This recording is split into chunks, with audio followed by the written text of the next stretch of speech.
Con el propósito de brindarle valiosos consejos médicos para el cuidado de su salud, presentamos Consulta Médica Clínica.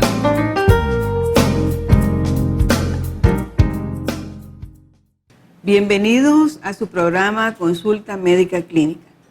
Nuestra invitada de hoy es la doctora Lizeth de Campos, médica, patóloga, presidenta de la Asociación de Prevención del Cáncer del Salvador, ASAPRECAN.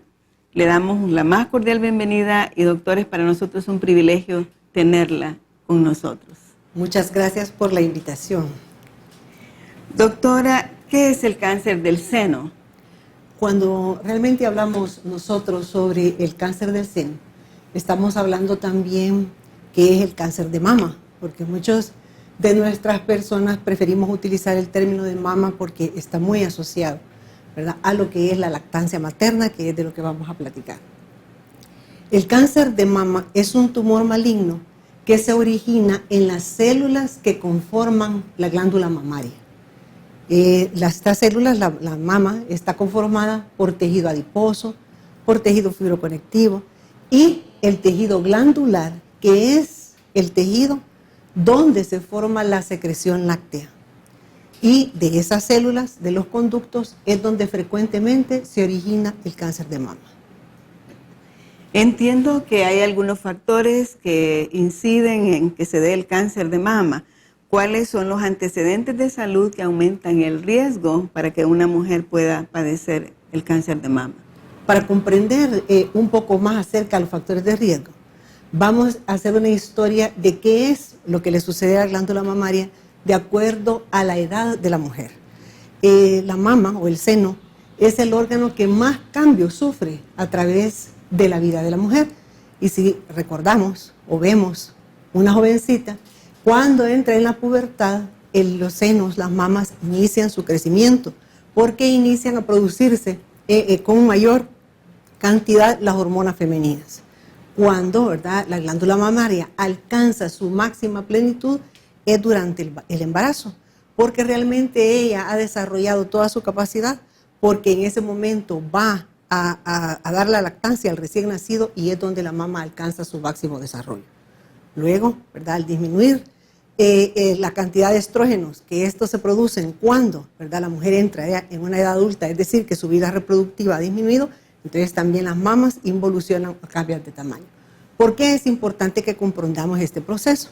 Porque en los génesis, es decir, aquellos que ocasionan el cáncer de mama, son los estrógenos como hormona femenina, ¿verdad?, la que está relacionado, que provoca, ¿verdad?, el que sufran mutaciones y de ahí se origina el cáncer de mama. Por eso, el principal factor de riesgo, y cuando hablamos de factor de riesgo en cáncer, nos estamos refiriendo que un factor de riesgo es todo aquel elemento, ya sea genético, ambiental, familiar o de la propia persona o del ambiente, que aumente, ¿verdad?, su riesgo de adolecer cáncer. Y cuando estamos hablando de cáncer de mama, el principal riesgo para adolecer cáncer de mama es ser mujer. Por lo tanto, todas las mujeres somos vulnerables a adolecer cáncer de mama. Hay otros factores que aumentan el riesgo, como es la edad de la mujer. A mayor edad, mayor riesgo, como es si dentro de la historia familiar de esta mujer ya hay antecedentes de cáncer de mama. Y, ¿verdad?, pero no nos olvidemos que lo más importante es el ser mujer. Por lo tanto, ¿verdad?, todas las mujeres, repito, somos vulnerables a adolecer cáncer de mama. Y en cuanto al aspecto genético del cáncer de mama, ¿qué nos podría comentar? Cuando estábamos hablando de los factores de riesgo y dijimos que había historia natural del cáncer de mama, se iniciaron estudios, ¿verdad?, realmente para ver qué factores eran los que estaban involucrados en la génesis del cáncer de mama. Y cuando hablamos de los aspectos genéticos del cáncer de mama, debemos de decir que todos los cánceres de mama se producen por mutaciones en los genes que están conformando las células. Pero no todas estas mutaciones son hereditarias. Solo del 10 al 15% de los cánceres se producen por mutaciones que se heredan. Es decir, el 85% de los casos se producen durante la vida de la mujer, no son heredados. Hay estudios que han identificado 2 mutaciones en 2 genes y de ahí su nombre BRCA1 y BRCA2 por sus siglas en inglés, que son aquellas mutaciones que se han encontrado, ¿verdad?, en el 10 al 15% de los cánceres hereditarios. Y en cuanto a los síntomas que tiene que tomar en cuenta una mujer para sospechar o acudir a que la examinen. Generalmente a mí no me gusta hablar de síntomas, pero es importante realmente que hablemos acerca de los síntomas del cáncer de mama, porque todas las personas pensamos, si sabemos cuáles son los síntomas, entonces nosotros nos podemos prevenir el cáncer de mama. Pero realmente cuando el cáncer de mama da síntomas, es cuando el cáncer está en etapas avanzadas. Pero debemos de conocer estos signos de alarma. ¿Cuáles son? Bueno, podemos realmente identificar varios signos de alarma. Uno es, obviamente, quizás el principal, es que se toque la mujer un bulto, una masa o un tumor en el seno. Entonces, la presencia de una masa o de un tumor es un signo de alarma porque puede ser cáncer de mama. No todos los tumores son malignos. Hay tumores benignos y tumores malignos. Generalmente en las jóvenes, cuando se descubren tumores, generalmente son benignos. Pero a medida que va avanzando la edad de la mujer, cuando se descubre un tumor en la mama, lo primero que hay que descartar es que sea un cáncer de mama. Además, tenemos otras alteraciones, como es, por ejemplo, cambios en la piel de la mama, cambios en los tamaños de la mama, secreciones anormales o serosanguinolentas a través del pezón, o también sentir aumento de las adenopatías o los ganglios que están a nivel de las axilas. Todos estos son signos de alarma. Es decir, con uno de estos síntomas, la mujer tiene que consultar inmediatamente a un médico para descartar que tenga cáncer de mama. Pero recordemos, no esperar tener síntomas de cáncer de mama para acudir a hacerse un chequeo médico. Se nos ha agotado el tiempo, pero tendremos una segunda oportunidad en otro programa para continuar con este tema tan interesante sobre el cáncer de mama.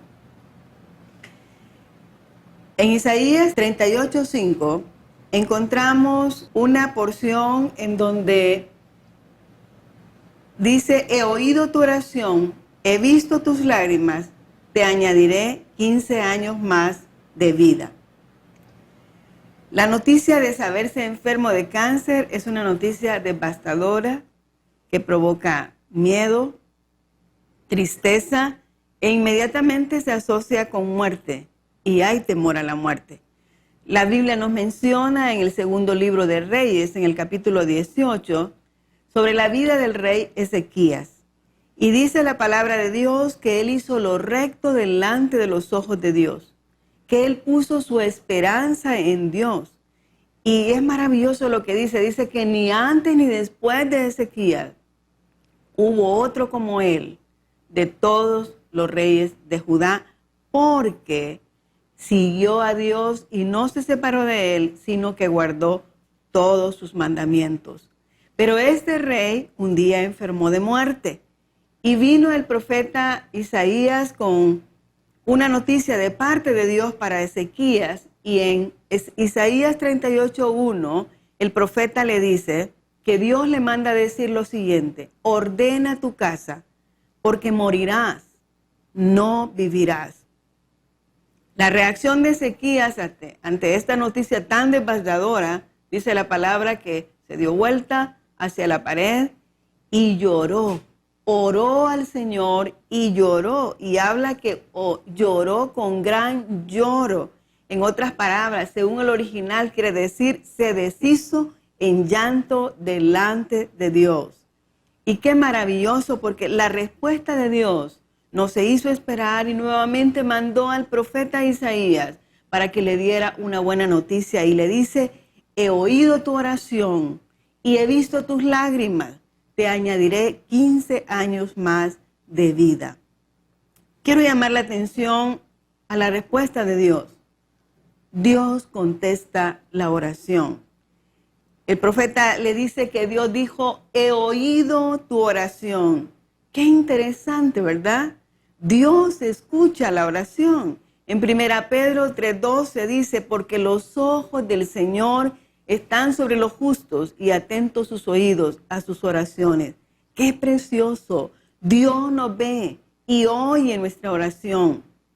Por eso no nos cansaremos de insistir en lo grandioso que es el recurso de la oración que Dios nos ha dejado. De verdad, todo recurso se agota, tarde o temprano, pero la oración siempre queda. Le dice, he oído tu oración, he visto tus lágrimas, porque habla la palabra que lloró con gran llanto.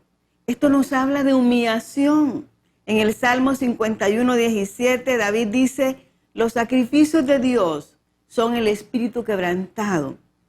Al corazón contrito y humillado no despreciarás tú, oh Dios. Dios no desprecia un espíritu y un corazón arrepentido y sumiso a Él. Y luego le dice, te añadiré 15 años más de vida. En respuesta, Dios le prolonga la vida 15 años más. Jeremías 33:3, un versículo muy conocido, dice, clama a mí y yo te responderé. Esta es una promesa que nos da esperanza, la promesa de que Dios responde a nuestra oración. Amado televidente, la oración es una llave que abre el cielo para escuchar decir al Señor, ¿cuál es tu petición? O como decía Jesús, ¿qué quieres que te haga? Y Él espera que con corazón arrepentido y sumiso vengas a Él y le entregues tu vida con todas tus necesidades. ¿Deseas hacerlo este día? Dile, Señor Jesucristo, vengo a ti arrepentido, confiando en tu amor. Vengo a recibir tu perdón, y no solo tu perdón, sino esa vida llena de esperanza que tú me ofreces. Amén.